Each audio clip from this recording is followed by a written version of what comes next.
Verse 8, sige.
Tayo po yung manalangin.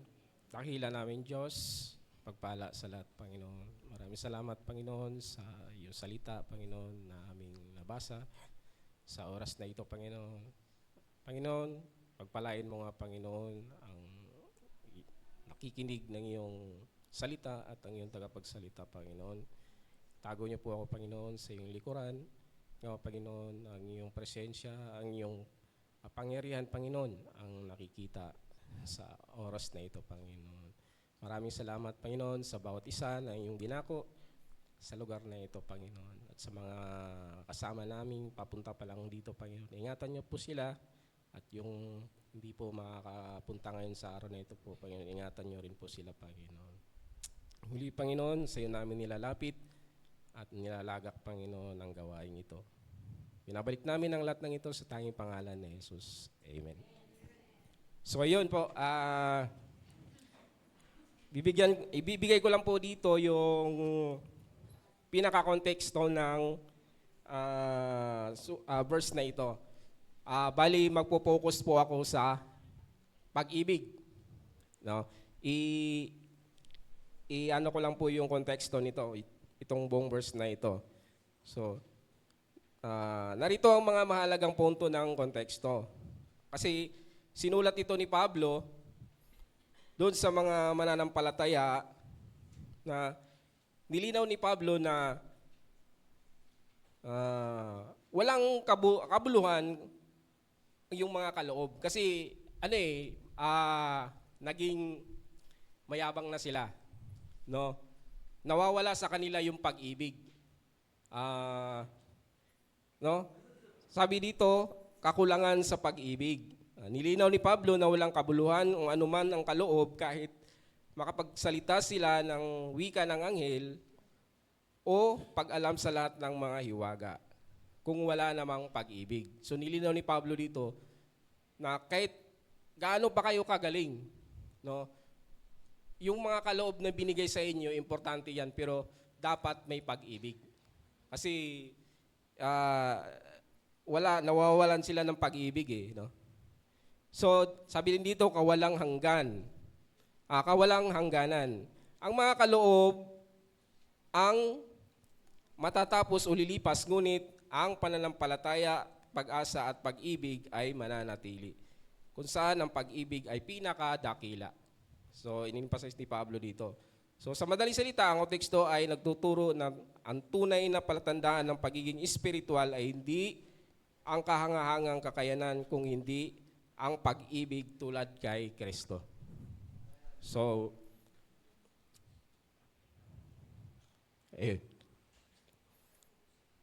sabi dito, ito yung mga bunga at maranasan kong ang buhay ay walang pag-ibig. So, unahin muna natin, bago natin talakayin yung dakilang pag-ibig, pag-aralan muna natin kung yung kabaliktaran naman, kung wala yung pag-ibig.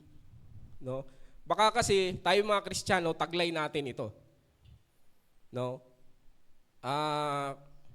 Kasi kumpiyansa tayo, akala natin taglay na natin yung mga dakilang pag-ibig ng Diyos, yung mga pero nakuha pala natin lahat yung kabaliktaran. No, baliktad.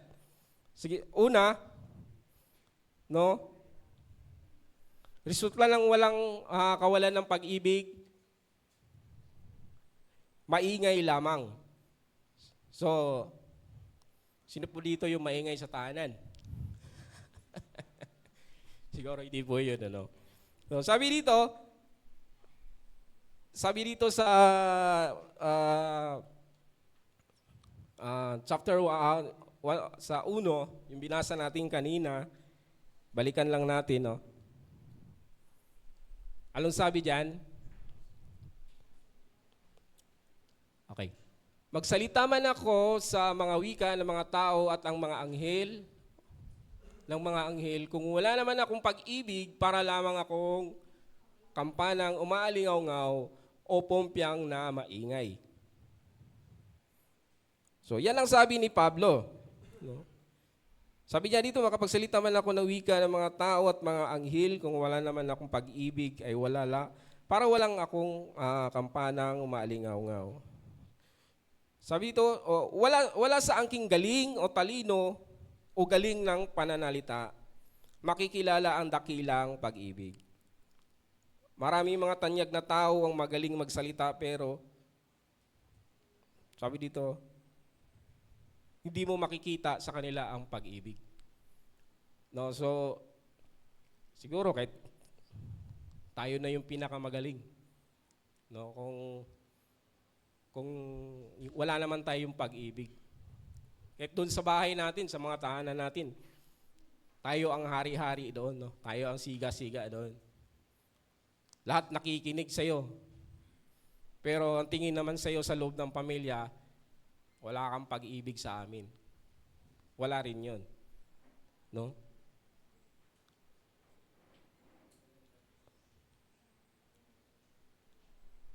Sunod, walang kabuluhan. Sabi sa binasa natin kanina, talon lang tayo sa chapter 2. Sabi diyan, kung ako man ay may kakayahang magsalita ng lahat ng kaalaman at lahat ng pananampalataya at pat nakakapagpalipat ako ng mga bundok, ngunit wala naman akong pag-ibig, wala akong kabuluhan.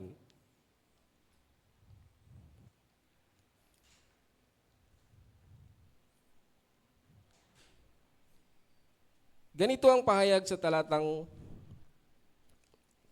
2, no? So ang mukha ng pag-ibig, ang dakilang pag-ibig ay di rin makikilala batay sa kakayanan ng pagpapahayag ng salita ng Diyos o umunawa sa mahiwagang bagay. Hindi yun ang batayan upang tunay na makikilala ang dakilang pag-ibig. So, sabi dito, maraming mga pari, pastor, politiko, scientifico at batikang matatalino ang maraming kaalaman sa mga siyensya at sa ibang bagay, ngunit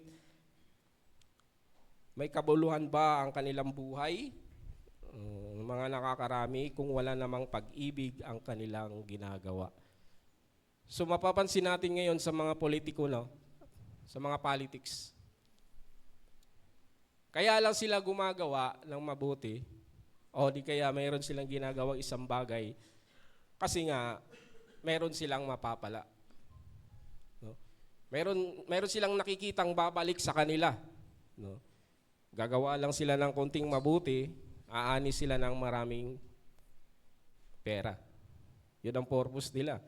Lahat ng mga kamag-anak nila, ipapasok nila sa politiko, kunting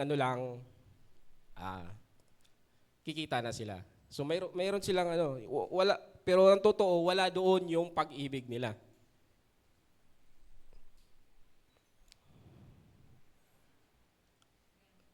Sunod, walang mapapala. So pasensya na kayo, hindi ko pala na iba yung verse niyan. paulit-ulit ako. So, sorry. So sabi dito sa 3, at kung ipamigay ko man ang lahat ng aking mga ari-arian at ialay ang aking katawan upang sunugin, ngunit wala naman akong pag-ibig, wala rin akong mapapala. So sabi dito, walang mapapala. Ganito ang pahayag ni Pablo sa talatang 3.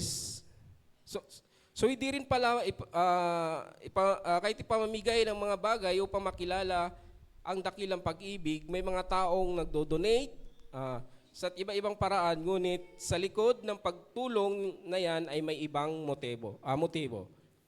Ang iba niyan ay isusulong ang pansariling agenda o manalo ang kanilang mga manok sa politika para makinabang ang mga business nila o di kaya sikat sila sa harap ng tao. May mapapala kaya sila kung hindi bunga ng pag-ibig sa kapwa ang kanilang ginagawa. Tanggap kaya ng Diyos ang kanilang ginagawa nila. Sabi kasi sa Biblia, sa nasusubukin anuman ang nagawa natin, hindi ko ata nasulat. Basahin ko na lang sa 1 Corinto 3:13. So, basahin ko. Sabi dito, ang gawa ng bawat isa ay mahahayag sapagkat ang araw ang magsasaysay, sapagkat sa pamamagitan ng apoy inihayag at kung apoy rin ang susubok sa gawa ng bawat isa kung ano yaon. Sumahalaga sa Diyos ang pag-ibig at doon sinusukat ang pagkatao. Hindi sa abilidad, hindi sa pagbibigay, hindi sa kagalingan at mahiwagang bagay, bagamat mabubuti ang mga bagay na iyon. So, sabi dito, susukatin ng Diyos, susukatin tayo ng Panginoon base sa pag-ibig natin. No? Baga hatulan ng apoy. So, ito yung mga sinasabi ko kanina na kailangan muna natin makita kung ano yung other side ng dakilang pag-ibig. So, ito yung hindi totoong pag-ibig. Una, mainggitin. Sabi sa katabi nyo kung mainggitin ba?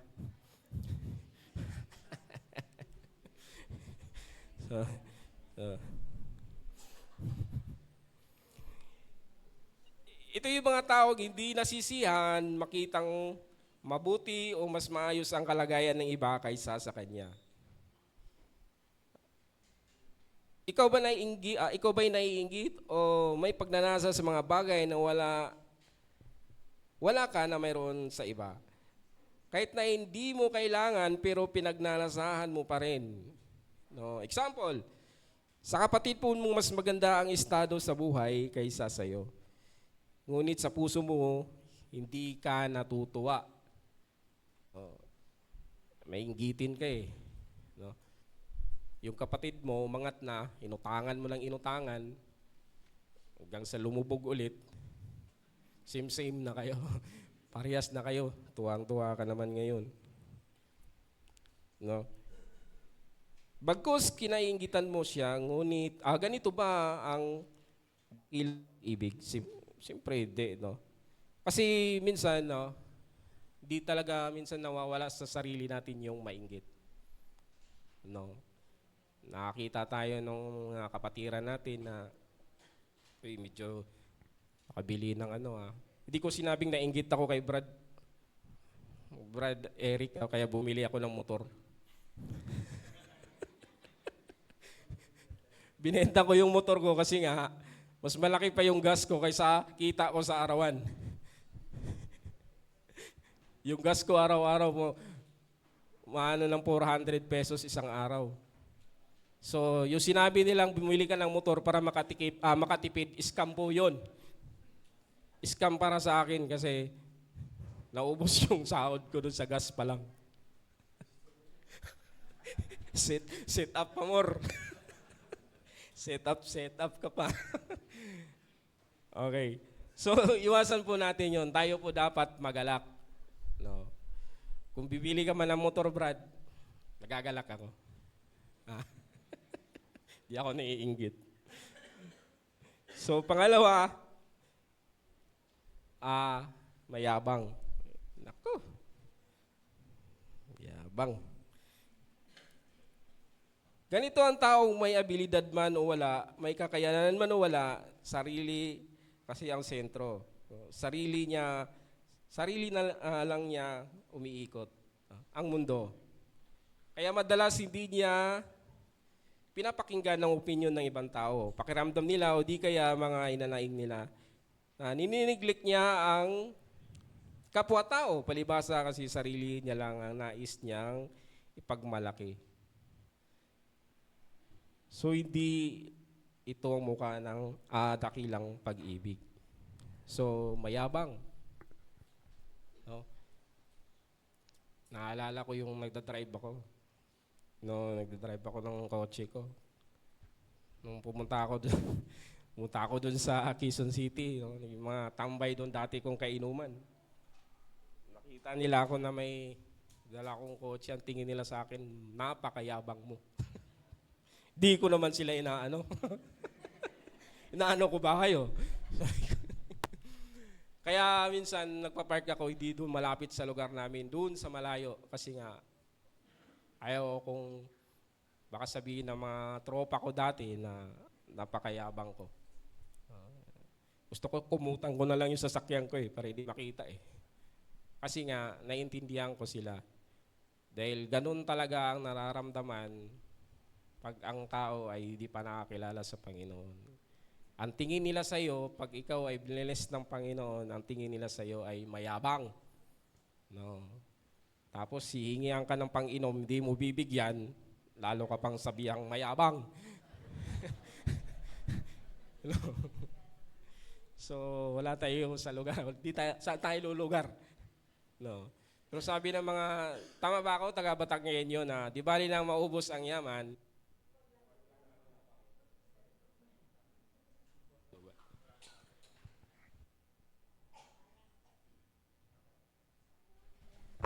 Hey.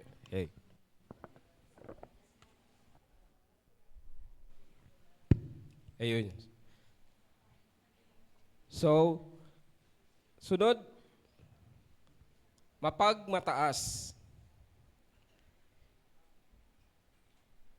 Ito yung klaseng tao na namamaliit ng kapwa-tao. Binababa niya ang kapwa, lalo na kung iba sa kanya ang background. No? Gaya ng kulay, kulay, edukasyon, economic status at iba pa. So yung kulay tsaka background, medyo pasok ako dyan. Hindi naman tayo kaputian. Lagi pag nakikita yung mga anak ko, si Eli, no? Manang-mana sa tatay, ang kulay. No? At least nakakuha tayo ng kulay. So yun, feeling niya, superior siya sa iba. Sarili lang ang gustong iangat at umangat. So obviously, di yun ang dakilang pag-ibig. So mapagmataas. Ayaw, no, kahit sa loob na mga kapatid, no, sinasaway na ng mga kapatid niya dahil medyo mali na pagmataas pa rin. Ayoko, ako ang may pera sa atin. Ako ang sundin niyo. No? So, baka taglay natin ito. Taglay ba natin ito? So, wag naman sana. Pang-apat, magaspang ang ugali. Hindi lang mukha ang magaspang yung ugali pa. So, ito yung mukha ng tao na walang ginawang galang, walang pakialam kung ano ang damdamin ng iba, o walang pakundangan na nakasakit na siya o hindi. Walang pagpaparangal o respeto sa kapwa. Sabihin na nating bastos. No? Maraming tao, kahit mga Kristiyano na nakakilala na sa Panginoon, pero bastos pa rin ang ugali. No? Kahit sa kapwa Kristiyano niya, hindi niya ginagalang, no? Hindi niya, baga nilolockdown pa rin niya. No? Bastos pa rin. No? Nakakilala na sa Panginoon. Sunod, makasarili. Ito yung taong walang pakialam sa kapakanan ng iba, walang paki sa kapwa. Ang kanya ay kanya lamang, ang iniisip nila ay sariling kapakanan lamang. Kung may galing man sila sa kanilang kapwa, ay mayroon siyang mapapala. Baga, mayroon siyang interest. O nais niyang magkaroon siya ng kalamangan o advantage kung gagawin man niya yun. Sa madaling salita, mayroon siyang self-interest. Makasarili. No? Gusto niya sa kanya, yung kanya lang. Yung sa'yo, atin. Atin. Parang sweldo lang yan eh. Dalawa kayo ni Mrs. nagtrabaho. Yung sa'yo, atin. Yung akin, akin lang. Wala naman akong pinaparinggan, Pastor. Nagbabayad naman ng bill ng bahay. Kuryente, tubig. So, amin pa rin lahat. So, makasarili. Tayo ba taglay natin ito? Itong makasarili. No? Gusto natin, kahit sa loob ng pamilya natin, no, okay, pabayaan mo sila. No? Yung mga kapatiran natin, nagkakasakit, may kailangan, may tulong, pero pabayaan mo sila kasi sa loob ng pamilya, okay tayo. No? Hayaan mo sila dumiskarte dyan. Makasarili. No? Walang pag-ibig. Walang pag-ibig na nakikita. Sunod, magagalitin. Ito yung taong mabilis sumiklab ang galit kapag hindi mangyari ang gusto niyang mangyari. O makamit. Konting kibot sa kapwa, galit. Mabilis uminit ang ulo, lalo na pag walang pera. No?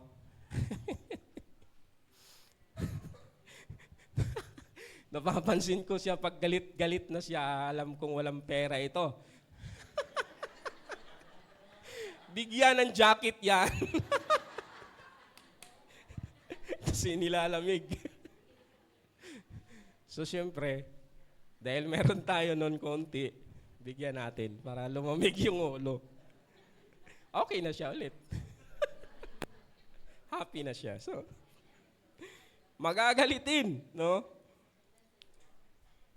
May pagkakataon na abusive na sa pananalita o nakakasakit na ng physical ng iba. So, mahirap ito pag umabot na sa physical. No? Sa sobrang galit mo, nasaktan mo yung isang tao. Minsan sa mga anak ko, 4 ba naman eh. Di ba naman iinit din yung ulo mo. Minsan napapalo mo talaga kasi nga, minsan hindi nakikinig.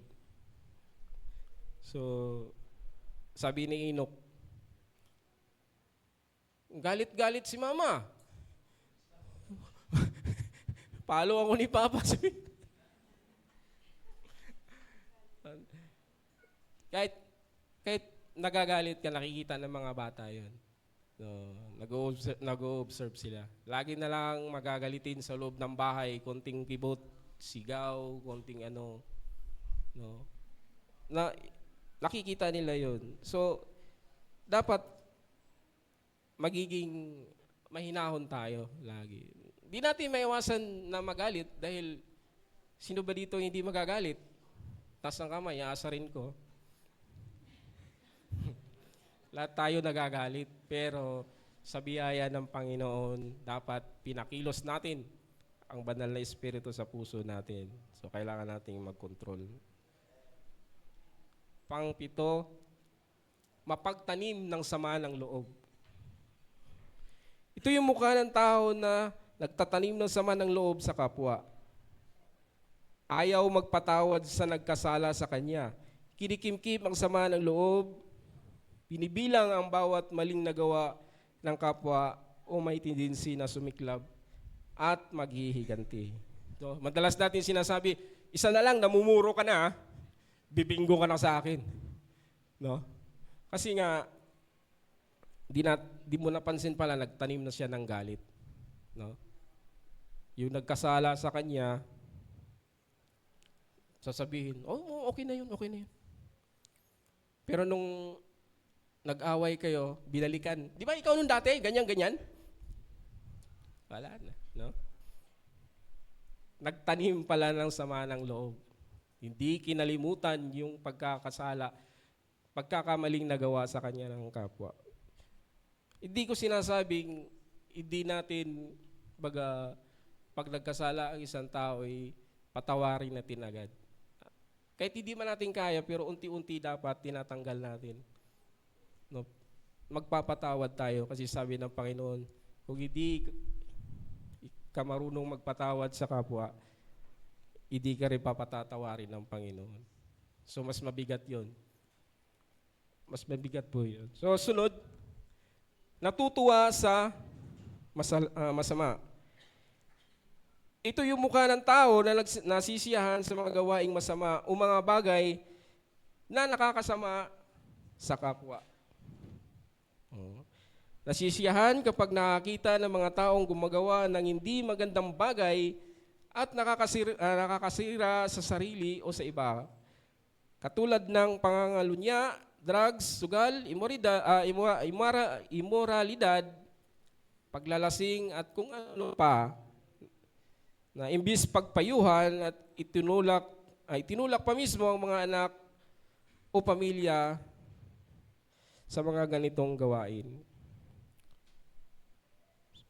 So sa lahat ng nabanggit, kung ganyan klase ang pinakita sa kapwa, ano sa palagay mo ang maibubunga ng ganyang ugali sa pamilya, anak at kapitbahay o sa komunidad? Asahan mong magkakaroon ng pagtalo-talo, pagkakagulo, hidwaan, sakitan o kasamaan. So natutuwa sa masama. No. Minsan sasabihin pa natin, tama lang 'yun. No? Tama lang 'yun na hinagip niya konti. Kasi siga sa kalsada harang-harang yun, nahagip. Natutuwa pa tayo. No? Tama lang sa kanya 'yun kasi nga masama yung ugali nun.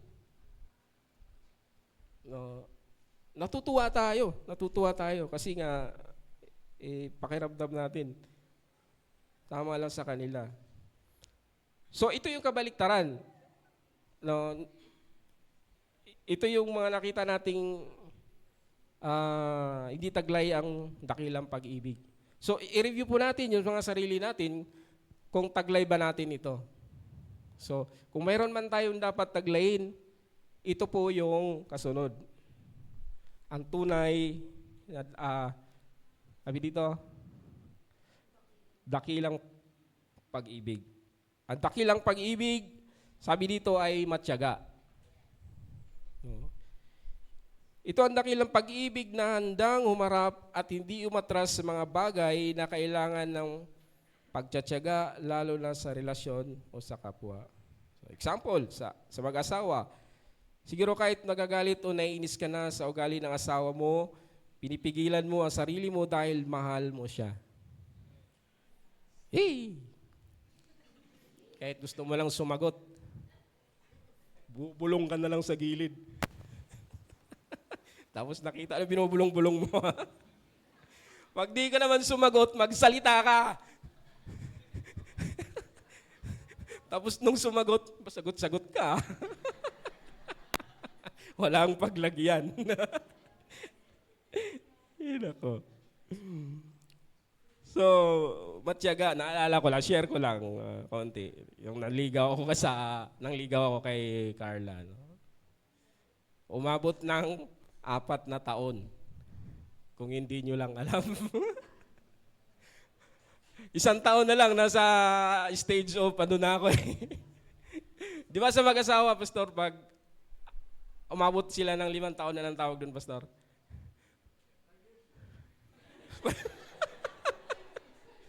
Nalagpasan na nila yung ano, tawag doon? Knowing mo yun. Ako 1 taon na lang, konti na, sumuko na. Nakamove on na ako eh. Pero siguro taglay ko yung matyaga. No? Kasi magkasama kami sa church eh. So pinagtyagaan ko siya. Sabi ni Lord, ang kulit mo ha. Binigbigyan kita ng 4 years, pero ang kulit ka, sige ibigay ko sa iyo to. Yun, nagbunga naman. So yun. Nangingibabaw pa rin ang pag-ibig, ganun din sa mga anak na may ugaling taliwas. No? Matyaga mong sinusubaybayan upang matuwid ang landas.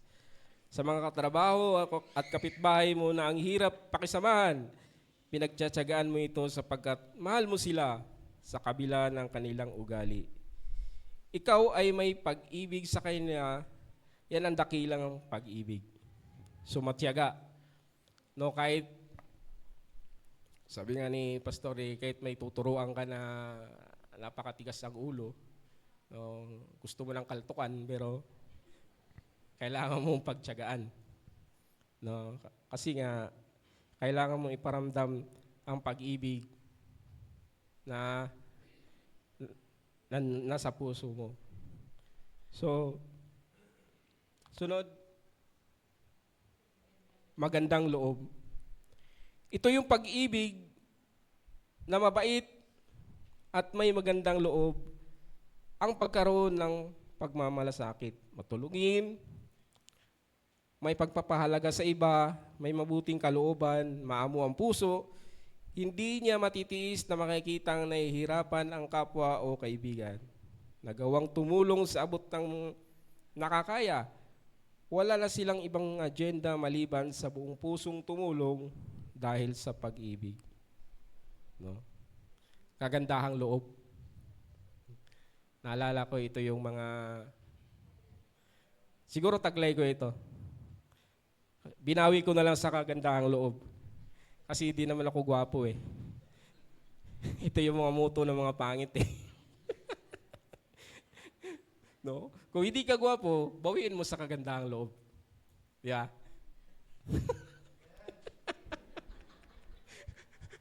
Pangit na nga yung panlabas, pangit pa panloob.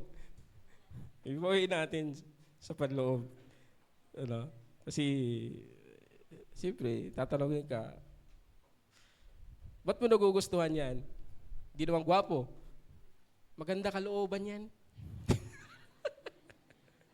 Gwapo ba asawa mo? Di, mabait yan. So, importante ito, no? Kahit di na yung panglabas, basta yung panloob. Goods. Okay. So, sunod, nag-agalak sa katotohanan. So, short lang po ito. Malapit na tayo. Nagagalak sa katotohanan. Ito yung pag-ibig na panig yung taong yaon sa katotohanan. Hindi niya ikakagalak ang kasalanan o maling pagnanais niya. Gusto niyang maunawaan sa buhay ang pahayag ng Diyos o sa banal na kautusan sapagkat yun ang puno ng katotohanan. Pinag-aaralan niya yung mga katotohanan na pinapahayag ng Diyos. Pinopromote niya ito sa pamilya kasama ang lahat ng kanyang nasasakupan. Sapagkat alam niyang kapag nalalaman nila ang katotohanan, sila ay magiging maligaya at matutunan nilang umibig. Nagagalak sa katotohanan. Hindi yung mga maritis. Yung chichismis ka, naninira pa. Di pa totoo yung sinasabi. No? Di sila nagagalak sa katotohanan, nagagalak sila sa kung anong ikakasira ng kapwa. No? Ito yung totoong sinasabi, ayokong pakinggan yan. No? Ayokong pakinggan. Gusto ko dito sa kabila. So, ayaw nila yung katotohanan. At pangapat, matiisin.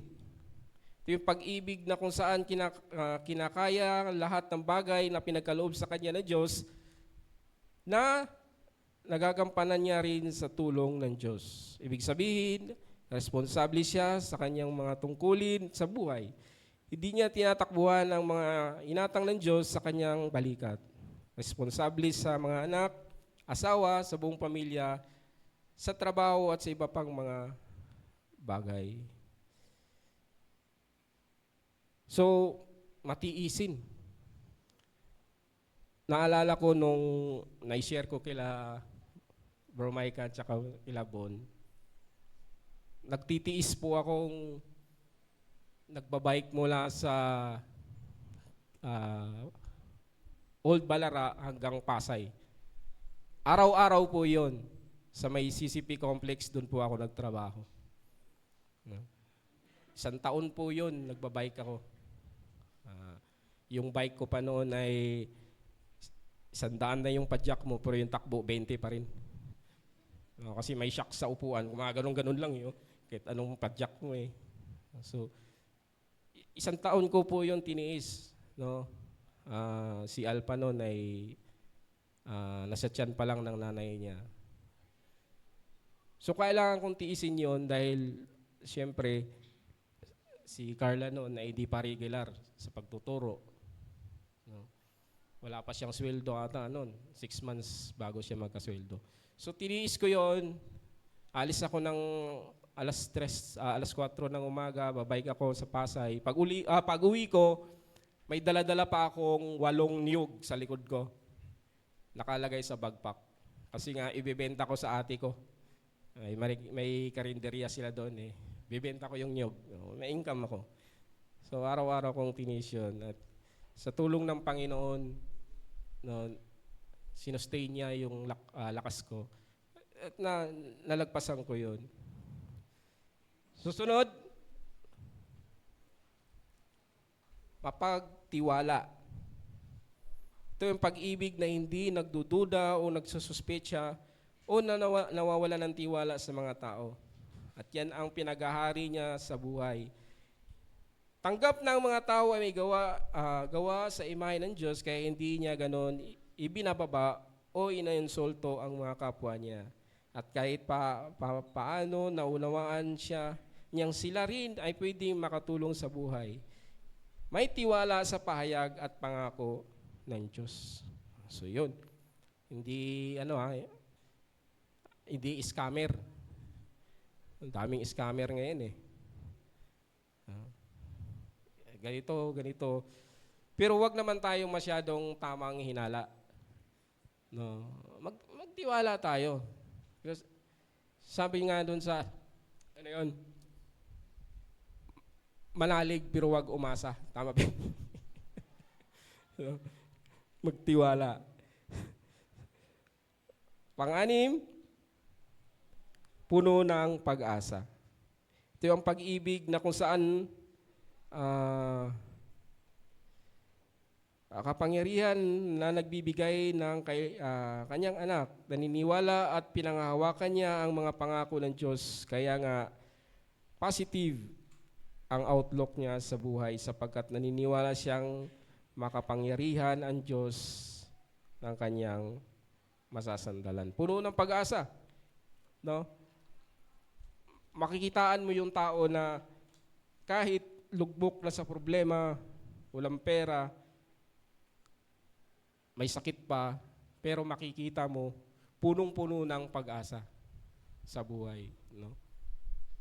Minsan, may nagtatanong, nagawa mo pang ngumiti, no? Tambak ka na sa problema. Pero, nakikita pa rin niyang, nakikita sa mukha niya, puno-puno pa rin siya ng pag-asa. Papito, nagtiyatiyagang hanggang wakas. Ito ang pag-ibig na kahit mahirap ang buhay o sitwasyon na kinalalagyan ay hindi siya nagpapatinag. Naniniwala at may malasakit, malaki siyang pananampalataya sa makapangyarihang Diyos na umalalay sa Kanya anumang sitwasyon. Alam niyang sasaluhin siya o tutulungan siya ng Diyos kung mayroon mang mga mabibigat na problema at suliranin. So, matiyaga siya hanggang wakas. Kasi alam niya, kasama niya ang Diyos. So, ito yung mga epekto ng tunay o may pag-ibig o may dakilang pag-ibig sa ating puso.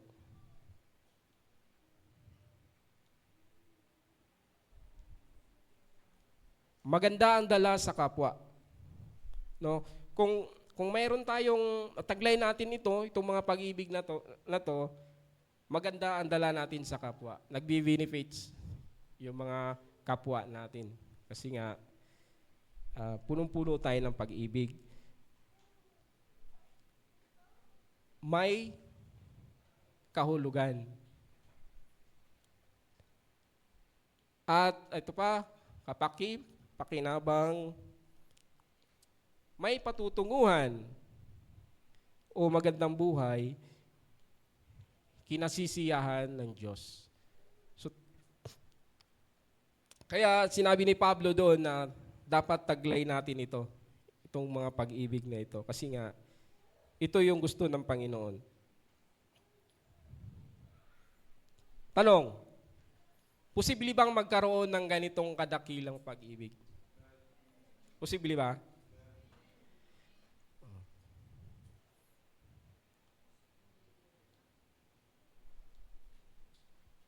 Posible siya.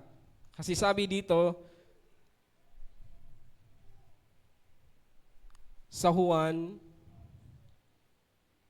4:9-11, inihayag ng Diyos ang kanyang pag-ibig sa atin nang isugo niya sa mundo ang kanyang kaisa-isang anak upang magkaroon tayo ng buhay sa pamamagitan niya.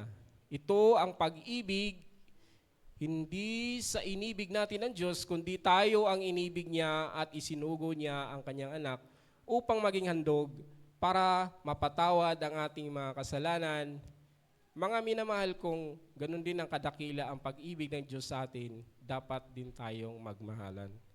So hindi imposible na tataglay natin itong pag-ibig. Kasi nga, ang source ng pag-ibig ay ang Panginoon, ang Diyos.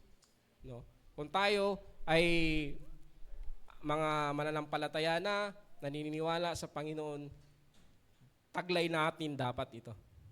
No? Automatic ito kasi ang Diyos ay pag-ibig. No? Matanggap mo ang kalikasan kasi ng Diyos ang pag-ibig, ito ay dakila. Sabi rin dito sa Roma 5:5, at hindi tayo binigo ng pag-asang ito sapagkat ang pag-ibig ng Diyos ay ibinuhos sa ating mga puso sa pamamagitan ng Espiritu Santo na ipinagkaloob sa atin. So, obvious na sa iyong pag-ibig sa Diyos sa pamamagitan ng pagkaloob sa iyong banal na Espiritu, matatapos kang manalig kay Jesus sa isang ng iyong tagapagligtas at magiging Panginoon. Mananahan siya at magsisimula ang banal na Espiritu sa iyo upang mabago ang iyong patutuo at lalabas ang iyong ugali. Magpubunga kasi ang Espiritu ng Diyos na nananahan sa iyong ugali ng pag-ibig. Marireflect siya sa iyo ang tunay na pag-ibig niya at makikitaan ka ng tunay na pag-ibig sa bawat kilos, ugali at gawain na mula sa Diyos kung isusuko natin ang ating sarili kay Jesus. So yun, dapat yun ang bunga sa atin, no, makikita. So, hamon. Handa ka bang iparanas sa iyong kapwa ang dakilang pag-ibig na iyong tinanggap mula kay Kristo Jesus? Papuri sa Panginoon. Maraming salamat.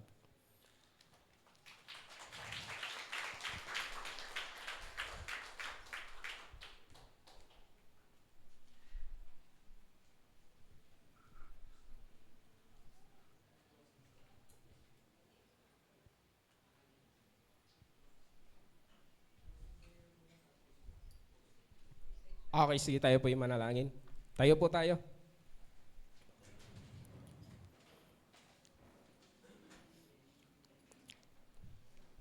Dakila namin Diyos at mapagpala sa lahat, Panginoon.